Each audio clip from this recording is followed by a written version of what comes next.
नमस्कार, मैं हूं आपके साथ गौरव राजेंद्र। बुलेटिन की शुरुआत करते हैं। रामनगर के एमपी हिंदू इंटर कॉलेज के ऑडिटोरियम हॉल में समन्वय सांस्कृतिक समिति द्वारा एक दिवसीय नाट्य महोत्सव का आयोजन किया गया। कार्यक्रम का उद्घाटन ब्लॉक प्रमुख मंजू नेगी, ज्येष्ठ ब्लॉक प्रमुख संजय नेगी, विधायक प्रतिनिधि जगमोहन सिंह बिष्ट, नगर पालिका अध्यक्ष हाजी मोहम्मद अकरम और कॉलेज अध्यक्ष अशोक अग्रवाल ने संयुक्त रूप से किया। समिति के अध्यक्ष प्रणय श्रीवास्तव ने बताया कि यह कार्यक्रम पिछले 4 वर्षों से लगातार आयोजित किया जा रहा है। कार्यक्रम में ग्रेट मिशन पब्लिक स्कूल और बरेली के कलाकारों ने नाट्य प्रस्तुतियों के माध्यम से दर्शकों का मनोरंजन किया। उपस्थित लोगों ने कलाकारों के अभिनय की खूब सराहना की। इस अवसर पर संस्था से जुड़े वरिष्ठ सदस्यों को स्मृति चिन्ह देकर सम्मानित भी किया गया। प्रणय श्रीवास्तव ने बताया कि समिति का उद्देश्य रंगकर्मियों और बाल कलाकारों को अपनी कला दिखाने के लिए सही मंच उपलब्ध कराना है। इसके अलावा समिति रामनगर और आसपास के क्षेत्रों में छुपी हुई प्रतिभाओं को उजागर करने का भी प्रयास करती है। कार्यक्रम में रामनगर के वरिष्ठ रंगकर्मी स्वर्गीय केवीएल श्रीवास्तव के योगदान पर भी प्रकाश डाला और उन्हें श्रद्धांजलि अर्पित की गई।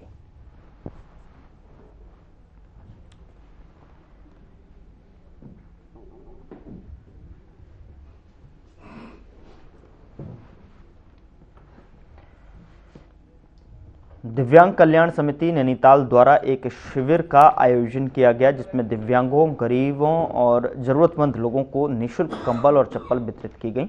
समिति पिछले कई वर्षों से दूरदराज के क्षेत्रों में जाकर ऐसे शिविर लगा रही है और अब तक 1074 शिविर आयोजित कर चुकी है। बता दें कि शिविर में उत्तराखंड सरकार में दर्जा राज्य मंत्री एवं वरिष्ठ नागरिक जन कल्याण समिति के प्रदेश उपाध्यक्ष नवीन वर्मा ने भाग लिया। उन्होंने समिति के कार्यों की सराहना की और दिव्यांगों को कंबल बांटे। उन्होंने समिति के अध्यक्ष धनी नेगी और सचिव ममता जोशी सहित सभी सदस्यों की मेहनत की प्रशंसा की। कार्यक्रम की शुरुआत संस्था के संस्थापक स्वर्गीय राजेंद्र सिंह नेगी और श्रद्धांजलि देकर की गई। इस दौरान वक्ताओं ने लोगों को आत्मनिर्भर बनने और बच्चों को अच्छी शिक्षा देने पर जोर दिया। बताया गया कि यह संस्था बिना किसी सरकारी सहायता के दानदाताओं के सहयोग से लगातार समाज सेवा कर रही है। शिविर में लगभग 70 दिव्यांगों, गरीब और जरूरतमंद लोगों को कंबल और चप्पल दी गई। बता दें कि कार्यक्रम की अध्यक्षता संस्था के अध्यक्ष धनी नेगी ने की और शिविर का संचालन सचिव ममता जोशी ने किया और सभी सहयोगियों और दानदाताओं का धन्यवाद किया।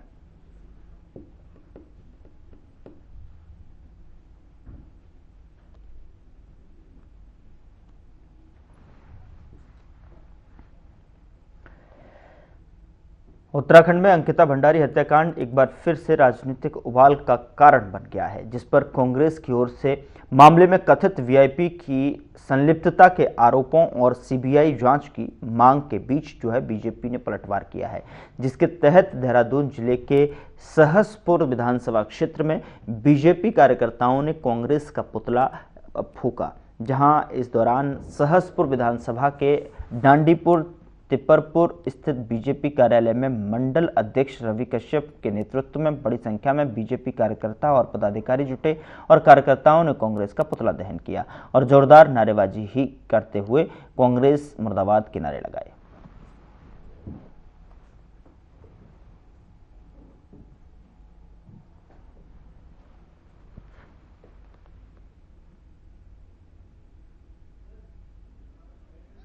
देखिए, आज हम सभी कार्यकर्ताओं द्वारा कांग्रेस का पुतला दहन किया गया है। कांग्रेस बौखलाई हुई है। विकास के मुद्दे पे उसका कोई कुछ बचा नहीं है जो विकास की बात कर सके, और वह अभी जो हमारे समाज में अराजकता फैला रही है और उस अराजकता के द्वारा समाज में एक गलत मैसेज जा रहा है, उसकी अवधि में हमने आज यह पुतला दहन किया गया है।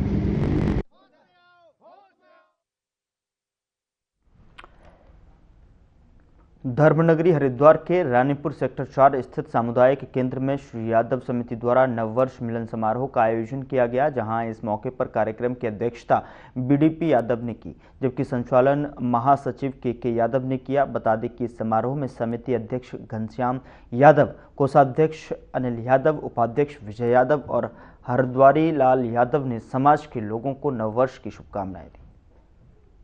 जहां इस मौके पर वक्ताओं ने यादव समाज की एकता, संगठन की मजबूती और सामाजिक सशक्तिकरण पर जोर दिया और साथ ही सभा में उपस्थित सदस्यों ने नववर्ष की शुभकामनाएं के साथ समाज की उन्नति को लेकर अपने महत्वपूर्ण सुझाव साझा किए।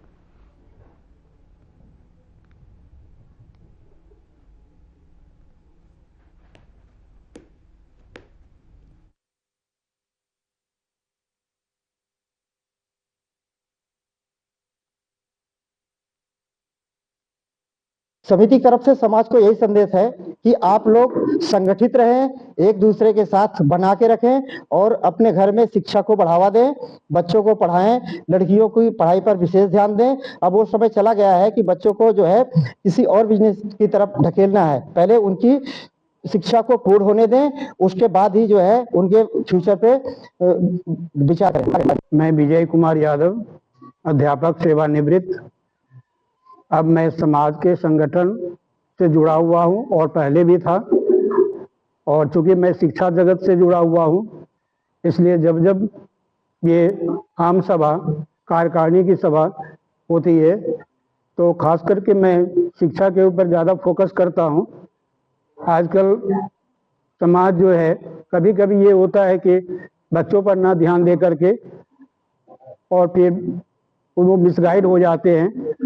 इसलिए हम जब एकत्रित होकर के आपस में एक दूसरे को प्रेरणा देते हैं, सबको संदेश यही देना चाहिए कि हमारा यंग जनरेशन, हमारा जो बच्चा है, जो समाज है, देश के लिए भी काम करे, समाज के लिए भी करे और परिवार के लिए भी करे। सबसे उत्तम तो पहले परिवार है। परिवार अगर आपका सही है तब आप समाज बनाएंगे। समाज को सही रखने के लिए व्यक्ति की आवश्यकता जरूरत है, क्योंकि ड्राइवर जो है ना, ये इंजन जो है एक ही होता है और अनेक प्रकार के डब्बों को लेके चलता है।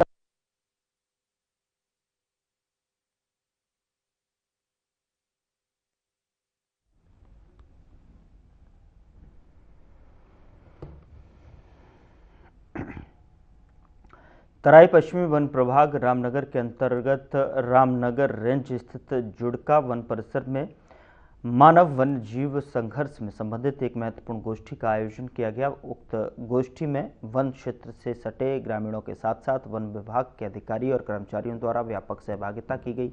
गोष्ठी के दौरान प्रकाश चंद्र आर्या, प्रभागीय वनाधिकारी तराई पश्चिमी वन प्रभाग रामनगर द्वारा क्षेत्र में मानव वन्य जीव संघर्ष के उत्पन्न विभिन्न समस्याओं और गहन एवं विस्तृत विचार विमर्श किया गया और इस अवसर पर मानव वन्य जीव संघर्ष की घटनाओं को कम करने के लिए वन विभाग द्वारा किए जा रहे निरंतर प्रयासों और भविष्य की कार्य योजना पर भी विस्तार से चर्चा की गई।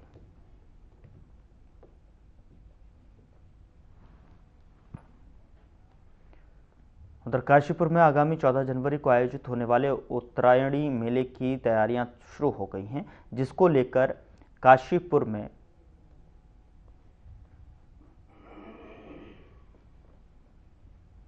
उत्तरायणी मकर संक्रांति मेला समिति की बैठक आयोजित की गई। साथ ही आपको बता दें कि ये बैठक मां चामुंडा मंदिर प्रांगण में हुई है, जिसकी अध्यक्षता ज्ञानेंद्र जोगी ने की और बैठक में बताया गया कि आगामी 14 जनवरी 2026 को आयोजित होने वाले उत्तरायणी मकर संक्रांति मेले के एक दिन पहले जागेश्वर से आने वाली छोलियां नृत्य वाली टीम एक दिन पहले मोहल्ला किला से नगर भ्रमण करेंगी। तो वहीं इस दौरान मेले में सांस्कृतिक सचिव पांडे ने कहा कि मेला प्रातः 8 बजे पूजा अर्चना के साथ प्रारंभ होगा, जिसमें मुख्य यजमान अनंत कुमार एडवोकेट रहेंगे।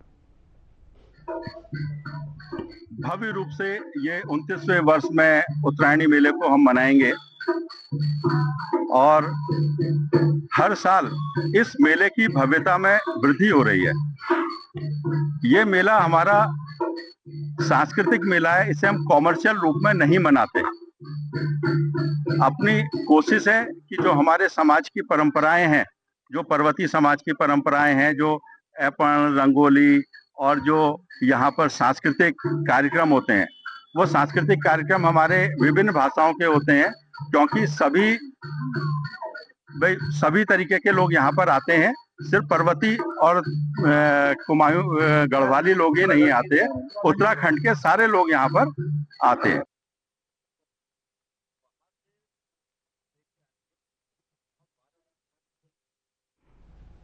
रामनगर वन प्रभाग तराई पश्चिमी के अंतर्गत पड़ने वाले बेलपड़ाव रेंज के पत्तापानी गांव में उस समय हड़कंप मच गया जब गन्ने के खेत में एक गुलदार का शव पड़ा मिला। शव मिलने से सूचना से पूरे इलाके में दहशत का माहौल बन गया।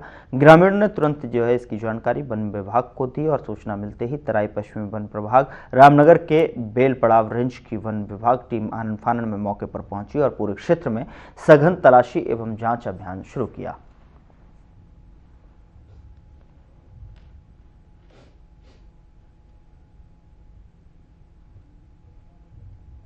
ये कल 5 तारीख की बात है। ये बेलपड़ाव रेंज अंतर्गत पत्तापानी एक गांव है जहां पर कुछ महिलाएं गन्ने के खेत में गन्ना काटने गई थी, तो उनके द्वारा सूचित किया गया कि वहां पर एक गुलदार का शव है। उसके बाद बेलपड़ाव रेंज का सारा स्टाफ वहां पर गया और उसको वहां से रेस्क्यू करके उसे लेके आया। अभी उसका पीएम होना है चूना खान में। तो अभी पता चला है कि वो 5 साल लगभग है, एक मादा है और आपसी संघर्ष में ये घटना घटित हुई है। बाकी उसके सारे जो अंग हैं, दांत, नाखून इत्यादि सब सुरक्षित पाया गया। मसूरी में ग्रामोत्थान परियोजना द्वारा वेसाइड एमिनिटीज के निर्माण का शिलान्यास होने पर नगरपालिका के सभासदों द्वारा अपना विरोध दर्ज किया गया। पूर्व में नगरपालिका की बोर्ड बैठक में सभासदों द्वारा इस प्रस्ताव का विरोध किया गया था। साथ ही ये परियोजना मसूरी क्षेत्र के अंतर्गत शुरू करने की बात की गई थी, लेकिन उसके बावजूद भी नगरपालिका द्वारा ग्राम सभा भट्टा में इस योजना का शिलान्यास किया गया। क्षेत्रीय सभासद ने इस पर कड़ी आपत्ति दर्ज करते हुए शिलापट पर नाम अंकित न होने का भी जिक्र करते हुए सभासदों के अधिकारों का हनन बताया। क्षेत्रीय सभासद शिवानी भारती ने बताया कि अगस्त माह में यह प्रस्ताव बोर्ड बैठक में लाया गया, जिसका सभी सभासदों द्वारा विरोध किया गया था, लेकिन उसके बावजूद भी इसका शिलान्यास कर दिया गया, जबकि सभासदों को इसके बारे में किसी भी प्रकार की जानकारी नहीं।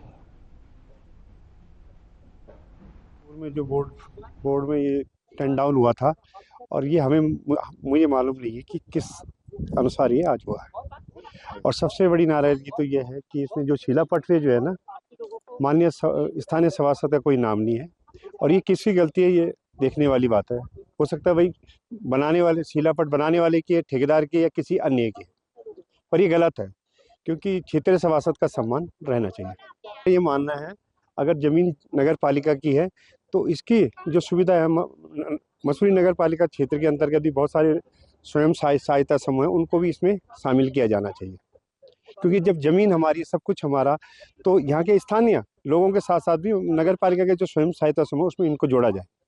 देखिए, बहुत जो कार्यक्रम है रोजगार स्वरोजगार के तहत, वो तो कार्यक्रम अच्छा है, क्योंकि हम भी अपनी पालिका में बार बार बोलते हैं कि रोजगार से जुड़े हुए हमें कुछ ना कुछ ऑप्शन खोलने चाहिए। पर 2-4 विषय में थोड़ा सा हमारे सभासदों की और हमारी भी आपत्ति ये थी कि कोई भी कार्यक्रम अगर क्षेत्र में हो रहा है तो थोड़ा विभाग को देखना चाहिए था कि वहाँ के स्थानीय सभासद का नाम अंकित होना चाहिए। वो भी जनता की एक प्रतिनिधि होते हैं, तो प्रतिनिधि के होने के नाते उनका नाम अंकित होना एक आवश्यक है और प्रोटोकॉल के तहत भी आता होगा। तो मेरा भी इसमें यही मानना है कि हमारे स्थानीय सभासदों का नाम उनके क्षेत्रीय कार्य कामों में होना चाहिए। देखिए, योजना लाई गई अच्छी बात है, विकास कार्य होने चाहिए, इसके लिए हम मना नहीं कर रहे। पर अगर नगर पालिका से कोई भी चीज़ प्रस्ताव में पारित नहीं होती है, उसको गिरा दिया जाता है, तो ये एक सोचनीय विषय कि कैसे इसको पास कर दिया गया और कैसे इसको धरातल पे उतार दिया। अगर कुछ गरिमा अगर नगर पालिका की नहीं है, सभासदों की कोई गरिमा नहीं बची है और उनको दरकिनार ही करके अगर तुम्हें ये सब काम करने हैं, तो आप सभासदों का इस्तीफा ले लीजिए। क्यों रखा है, क्यों उनको ऊपर चलाना है, और बोर्ड को भी भंग करा दीजिए। आप शासन प्रशासन से ये सब चीज़ें करा लीजिए, हमें कोई दिक्कत नहीं है। अगर हमें जनता ने चुना है और कार्य करने के लिए भेजा है, तो नगर पालिका के स्तर से जो कार्य हम वो करेंगे और जो बोर्ड में प्रस्ताव पारित होते हैं उनको हम पास कराना है और जनहित के कार्य करेंगे। और नहीं होते हैं तो जिन चीज़ों पे हमारी आपत्ति है वो उनको अगर शासन प्रशासन से आप कराएंगे, तो कहीं ना कहीं ये पालिका की अवहेलना है और कहीं ना कहीं सभासदों का जो मान सम्मान है वो गिरा हुआ दिखाया जा रहा है। जो पालिका के जो सभासद है उनके अधिकारों का हनन है।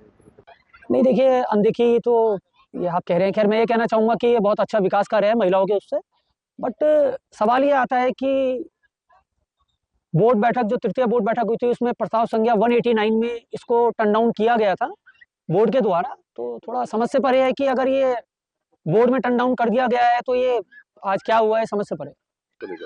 देखिए, मैं तो एक सामाजिक कार्यकर्ता हूँ, पूर्व छात्र संघ अध्यक्ष भी रहा हूँ और हमारे टाइम में भी मैं पूर्व महासचिव रहा हूँ, तो हमारे टाइम में भी ये होता था, प्रोटोकॉल में अध्यक्ष का नाम होता है, महासचिव का नाम भी होता है, पूरे पैनल का नाम होता है। तो मेरी धर्मपत्नी रुचिता गुप्ता भी वार्ड नंबर 6 से सभासद है। तो ये बड़ा ही दुख हो रहा है इस चीज़ को देख के कि आप एक पटल में एक वार्ड मेंबर का अगर नाम नहीं है तो बहुत दुख की विषय है। देखिए, ये योजना की जो जानकारी थी हमें अगस्त माह में जो हमारी बोर्ड मीटिंग हुई थी उसमें एक प्रस्ताव था, उसमें दी गई थी और उस समय जो है सभासदों द्वारा इस प्रस्ताव को जो है निरस्त कर दिया गया था, क्योंकि भूमि का उसमें कुछ विवाद था, इसीलिए हम लोगों ने उसे कैंसिल कर दिया था। पर अभी ये प्रस्ताव जो है वो दोबारा से कब हुआ, कैसे हुआ, इसकी सभासदों को किसी भी प्रकार की कोई जानकारी नहीं है। और मैं अध्यक्ष महोदय से ये कहना चाहूँगी कि बोर्ड में हम उनका हर प्रकार से सहयोग करते हैं और करते आए हैं, पर आज इस जो भी उनके द्वारा जो ये चीज़ हुई है उससे मैं खासा नाराज़ हूँ उनसे, और ये कहना चाहूँगी कि जिन सभासदों ने आपको हर समय जो है सहयोग करा है, आज आप उन्हें इग्नोर कर रही हैं।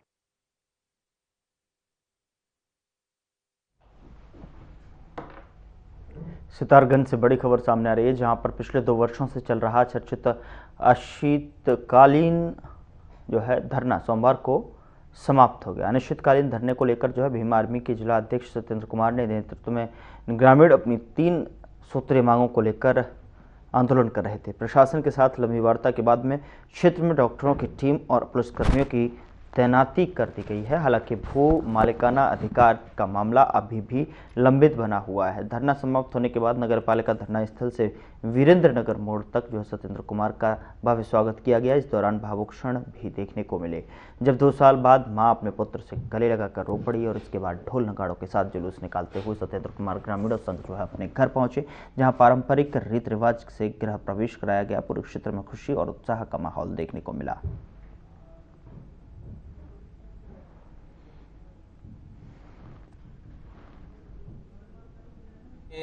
संघर्ष की जीत है, ना कि प्रशासन की, ना कि जो है औरों की, मैं कहूँगा सरकार की।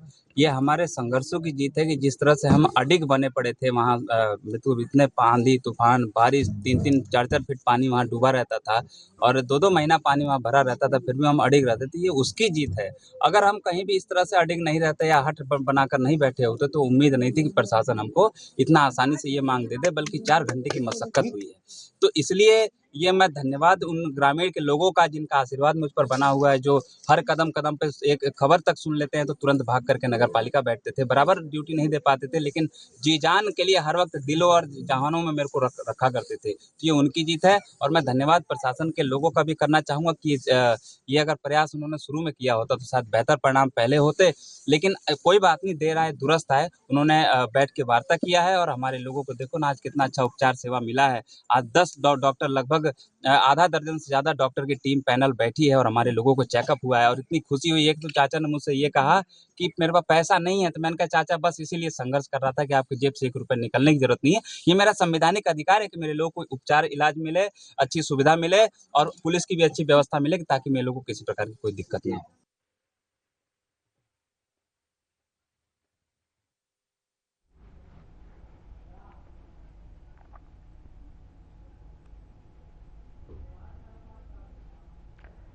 जनपद देहरादून के अंतर्गत विधानसभा क्षेत्र मसूरी में भट्टा फल के समीप जो है ग्राम उत्थान परियोजना द्वारा वे साइड एम्यूनिटीज़ के निर्माण का मसूरी विधायक और कैबिनेट मंत्री गणेश जोशी ने शिलान्यास किया। इस परियोजना से महिलाओं के उत्थान के लिए विभिन्न कार्यक्रम आयोजित किए जाएंगे और उनकी आजीविका को बढ़ाने में मदद की जाएगी। 9 महीने के भीतर यह परियोजना बनकर तैयार हो जाएगी और इसका लाभ ग्रामीण महिलाओं को मिलना शुरू हो जाएगा।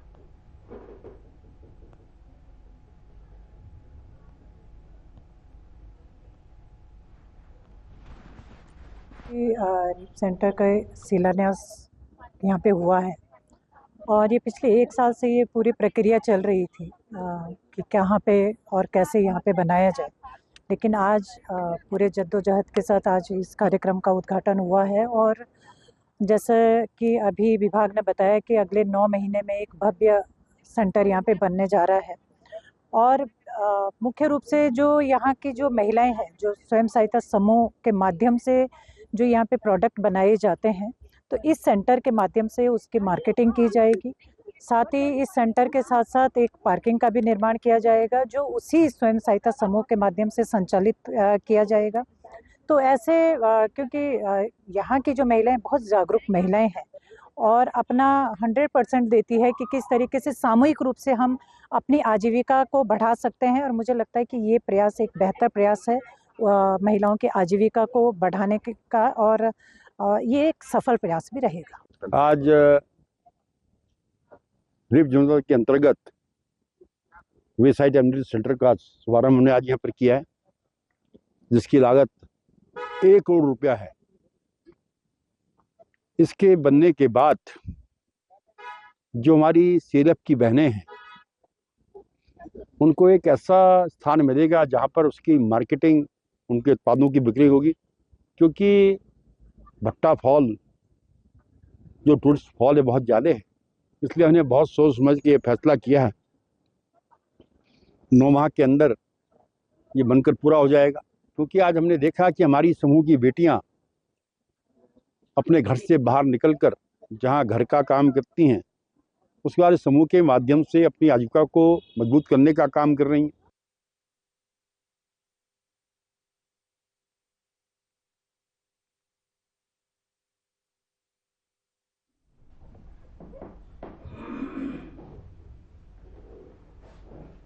फिलहाल बुलेटिन में इतना ही। नमस्कार।